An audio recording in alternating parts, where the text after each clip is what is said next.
every politician is selfish.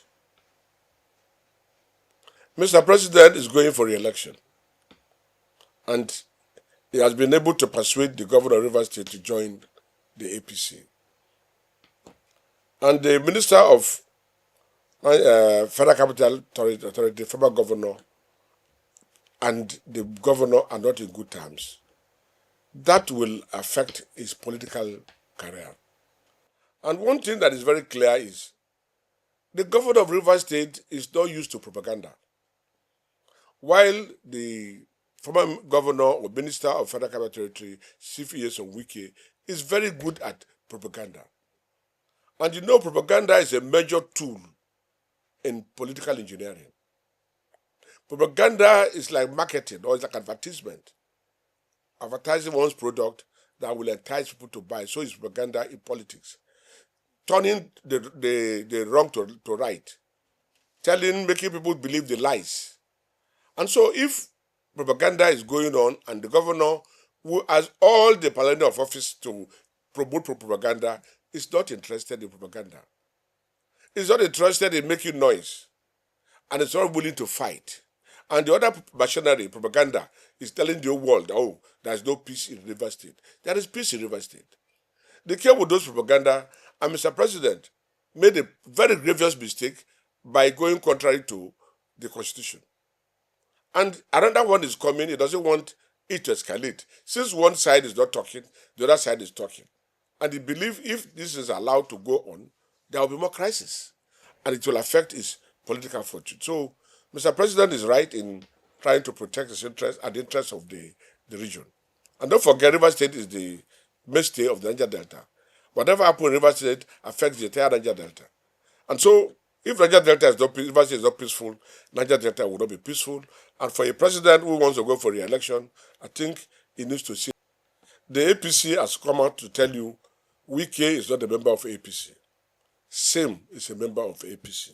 And by their constitution, SIM is the leader of APC. Wike may be leader of PDP in Rivers State. Again, constitutionally, the head of Rivers State today is the governor. It's not the minister. This is not the first governor, this is not the first ministers. We have seen ministers, we have seen governors. The governor represents the state in the Federal Economic Council meeting.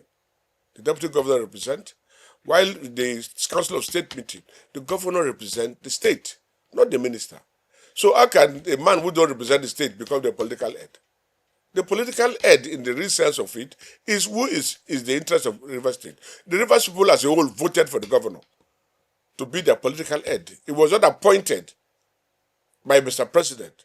So Mr. President cannot override the constitution or the law or the people of the vote of Rivers State and appoint somebody else as a leader when the governor that was voted is there. So far as Rivers people are concerned, the governor is our leader, and we still believe anywhere he goes, party or no party, Rivers people are ready to vote for Mr. Governor. Because of his peaceful disposition. We have not seen a governor like this. We all saw the way Wike ruled, the draconian way Wike, his predecessor, ruled the state. If it was Wike, by this time, nobody can pass through the street. Wike passed several executive orders that are still subsisting. The governors refused to apply them.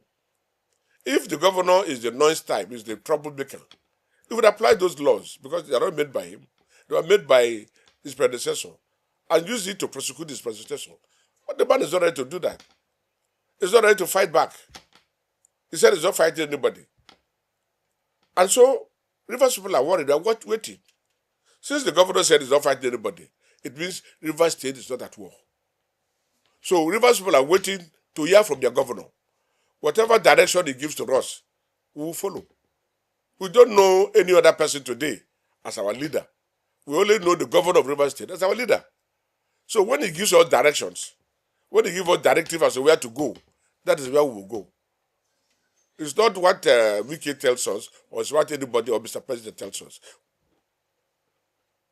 It's Wike telling us that he's receiving the karmic law, the cosmic law, that the law of karma has started visiting him. If law of karma has started visiting Wike for all the betrayal he has done in this state, then SIM would have fought him. SIM has refused to fight him, to allow the karma to go. And I think that's why SIM is calm. And that's why SIM is very humble. But if you take his humility for granted, you'll be surprised. Where has SIM betrayed him? Let him tell us what happened between him and Jonathan and his wife. He should first tell us that. What happened between him and Rotimi Amechi? We all saw the way he insulted Peter Odili, Sir Peter Odili and his wife, Justice Mary Odili. If Kama will visit somebody, will Kama not visit him first? They come out to visit him first before you are praying for somebody that we are supporting SIM. SIM is not fighting him. SIM has not made any statement fighting him. SIM has not told any of his supporters to go and fight Wike. And that is why if you look at all the peace deals, even those assembly members that are supporting SIM, they are quiet. SIM himself is not doing propaganda. He doesn't want to be involved in propaganda machinery. What else do you want? You want him to bring his wife for you to know that he's loyal? So if there's karma, the karma will visit him, Wike first, before it will visit others. So will you say it's a means of desperation or intimidating the governor's power? Well, one, propaganda to intimidate him, and also desperation. He still believes that he can use propaganda to intimidate the governor or send wrong signal to the Nigerian nation that is in control. He's not in control. As a stakeholder in the Niger Delta, can you give us the latest updates on NNPC and the activities in the Niger Delta?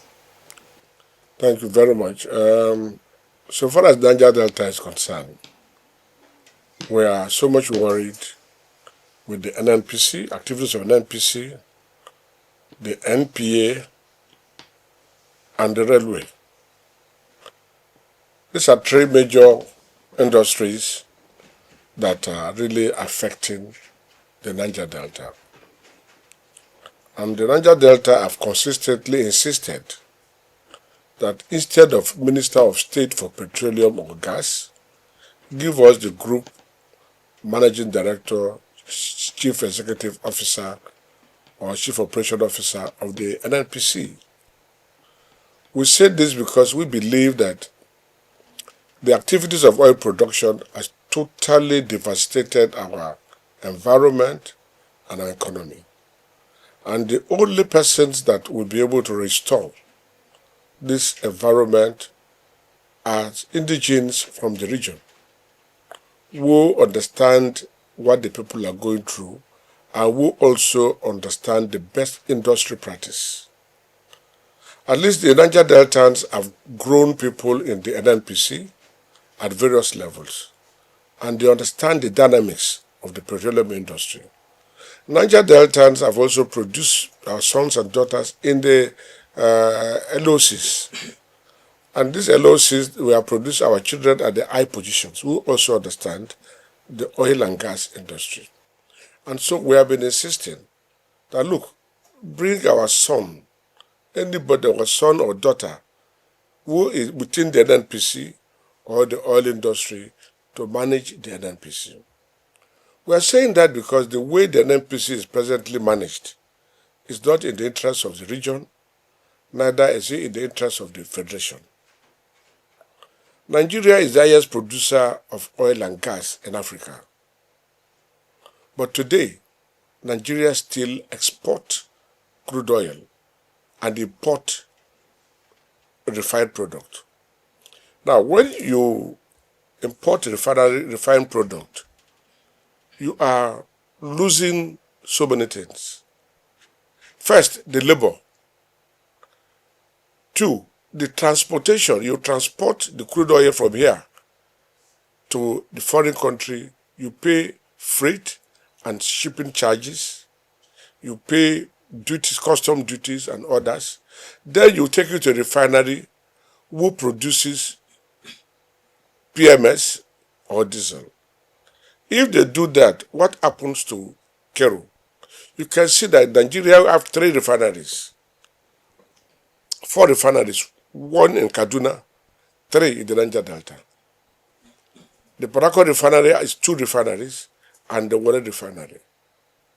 And yet, you will take our crude oil to produce in a foreign land and re-import it back to Nigeria, paying the same charges, thereby increasing the cost of petroleum.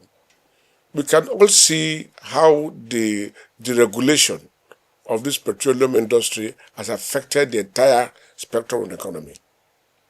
Cost of living went so high, transportation went high, everything was high because when you add all the things to the production of oil, it goes up. And when you produce, you are not bringing back kerosene. You are not bringing back the lubricants. You are not bringing back the low pur fuel oil. Neither are you bringing back the high pur fuel oil. Or what of the wax? All these things are retained in the country where these crudes are refined. And when this happens, Nigeria has a loss, but you look at the cost of bringing it back without these components, you see the cost become very high. Not until Dangote came in. When Dangote came in, he refused to give him crude oil. He has to import crude oil before he will refine. And you are trying to do what you are trying to do, so frustrate him also. And this is the problem we have. Now, Niger Deltans were against Melekari because we felt rather than resolving the issue of the refinery, he was busy amassing wealth for himself. He was busy promoting ethnic distance. He was busy exporting our crude oil for refined product. I would say he has mismanaged the NNPC, and so at the 60 years he must retire. But thereafter we wanted the Niger Delta person. You brought us somebody from the North and Yoruba. And this man, ever since he came, the first thing he did was to kill the refineries. He sacked all the MDs, accused them of crime that he has not been able to substantiate, and the refineries that were almost starting off, you killed all of them. Port Harcourt refinery have started. It's like you repair a vehicle. It was the engine have started, they started moving, but there were a few things you want to put in place for the engine to work perfectly, having been shut down for some time. Warren refinery was 95% complete. When you came, the wisest decision you have, without visiting the place, without going there to know what is the problem, you just close down the refineries. You are not paying contractors. You are not paying the casual workers. Cleaners have not been paid for over 14, 16 months. Security men are not paid. Contractors are not paid. And you tie down people's money. Then the refinery that's supposed to bring succor to the people, you close it down. Now, when the refineries are working, it generates employment, direct and indirect employment. It also feeds other smaller companies who depend on the refinery. And all these ones, all these chains of deployment, all these chains of empowerment are all dead. And as the GMD, because you are not from the Niger Delta, you don't even care. Even the operational costs within the place. The refineries, for you to keep the refineries without production, Nigeria loses over 50 to 60 billion every year to maintain pay salaries and keep the plant running. So instead of addressing this issue of production, you prefer the refineries to die so that you can sell it to your cronies or to yourself. If you have a car that is working and you want to sell it, you will sell it at a very good price than a car that is not working. So if they want to sell the refineries themselves, let them allow the refineries to work. At least if the refinery is efficient, working very well, and you are selling it, you will sell it at a better price. But why must you sell public refinery to yourselves? We have seen that the president is the minister of petroleum. And the president himself have interest in some oil companies. Owando and other places, they have interest, which are not secret to Nigerians. We are not saying your industry should die, but do your business and allow the national asset to also live along. That is what Nigerians need. That is what we are praying for. If our son is the GMD, he will not allow these companies to die, because it will make sure there is production, because you cannot be paying over 60 billion every year on salary and you are not making 1 naira. It means you are making the economy to drive, milking the economy. You want to call dog a bad name so they can kill it. So why not allow the refineries to produce this PMS? There are a lot of other things that, even the petrochemicals, the major naphtha, which is the major component of the petrochemical, is produced from the refinery. When one refinery starts, it starts with naphtha. That's what the petrochemical use to produce whatever they are producing. It goes to AGO, it goes to diesel, it goes to PMS, and Kero.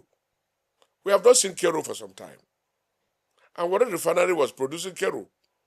So why don't you allow these refineries to work if the GMD is somebody who knows what he's doing? So far as we are concerned, Mr. President, you brought somebody who does not know the industry to punish the people of Niger Delta and Nigeria.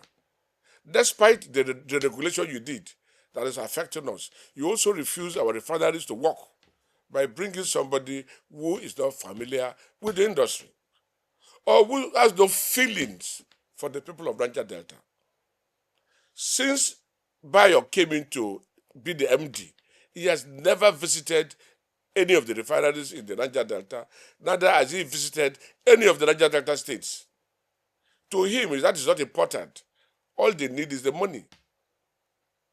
And the NNPC has not been able to account for 210 trillion if you go by the Auditor General of the Federation's report to the Senate, to the National Assembly. And that money, the Senate has said they should go and remit that money. And who is not, and the NNPC is keeping this money. And they said, go and remit this money. They have not been able to do that. And they are trying to put it under the carpet. It is not fair. So we are saying, Mr. President, we know you love Nigeria, you want to build Nigeria, correct these things. Get a Niger Delta son to be the GMD of NNPC so that they will have sympathy for the NNPC. That is one. Two, Nigeria last year came from 2.4 million barrels of crude oil per day production to 1.5. And even the 1.5, in the last part of last year, we could not be the 1.5 million barrels of crude oil per day production. If the GMD is a serious person, if the GMD understands the dynamics of the oil production, I think it would have made it possible. It would have made the oil producing companies to be able to produce more oil than the way they are going. We have enough gas deposit. We have enough crude oil deposit. We are saying fossil oil is going. And fossil oil is going, and we are not producing what we have. We have not been able to exhaust what we have in the Niger Delta. You are getting a frontier state. You are going to the north, spending billions of naira to produce oil in the north. That has not been possible. Why don't we, first of all, increase our production from that 1.5 million barrels per day to 4 million, which we have on the ground. And the Niger Deltans are prepared to support the government to do that production. But because you have not been able to get the right person, you are politicizing the NNPC. That is why the GMD cannot even come down to meet with the host communities. If you look at the PIA too, the way it is being run or the way it is structured, it's not in the interest of Niger Delta. And we thought Mr. President will come and be able to correct these things. But what we are seeing today is not only affecting Niger Delta, but it's affecting the entire country. From 2.4 million barrels per day, we are reducing to less than 1.5 million barrels per day. And that is peace in the Niger Delta. You now put that on security. What security? We are not, no militancy in the Niger Delta since 2016. So what security are we referring to? If the right people are there If you put a Niger Delta son who knows what it means, he will go around the communities, he will go around the various companies, and he will make sure we increase production. It will make sure the refineries are working. We will make sure our gas are also utilized for local operations and export. The gas we have we cannot finish it in the next 100 years.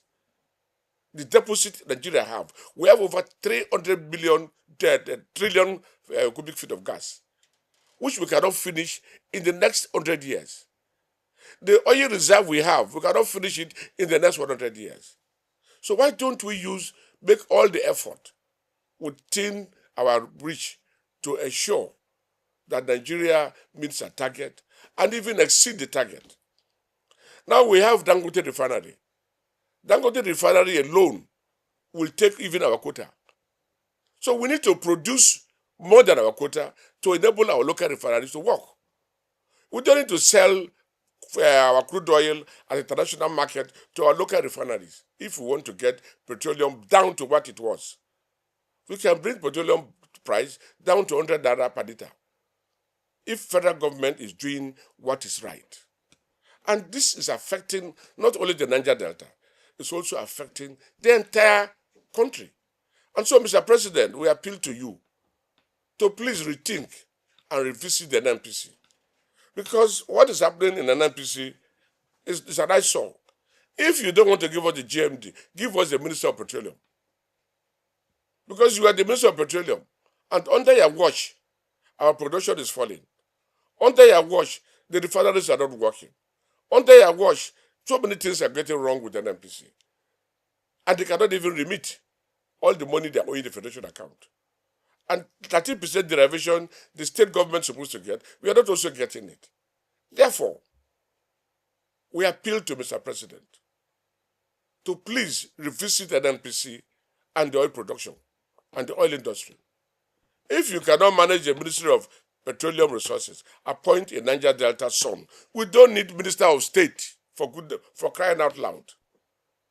Niger Delta don't need Minister of State Petroleum. What we need is a full-blown up minister and a group executive director, a group managing director and the chief executive officer of the NNPC. We are not tired of requesting for this. Today in Nigeria, Minister of Agriculture, minister is the north. The air department, everything is the north. Water resources is the north.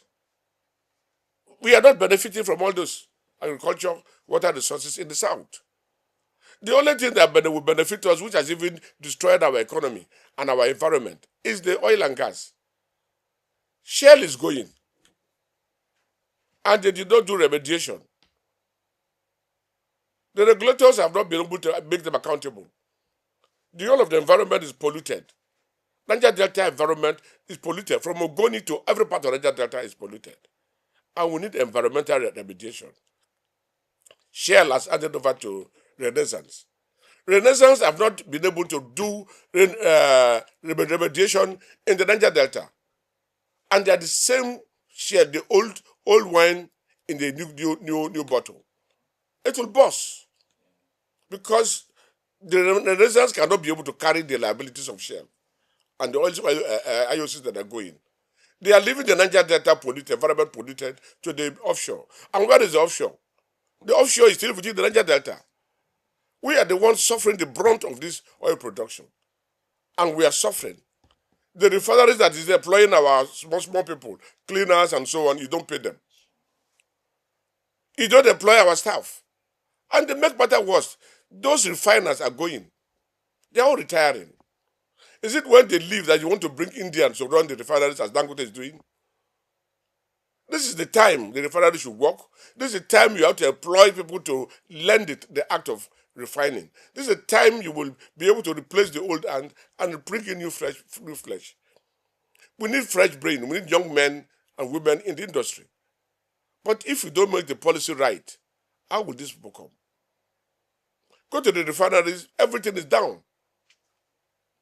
And that is the mainstay of the Niger Delta. It's the mainstay of Nigeria economy. There is no competition. Otherwise, the price would have crashed. Government should do things to crash the price of petroleum product further. Let them support Dangote. Let them not allow Dangote to import crude oil. We have enough crude oil in Nigeria. So why must we export and import? We export, Dangote will import. Are we not wasting our resources? Are we not making the price to be too high for the common man? President should consider the common man. And before Gaddafi died, Libya, everything was free. Why can't we make things free? We cannot get free education. We cannot get free health.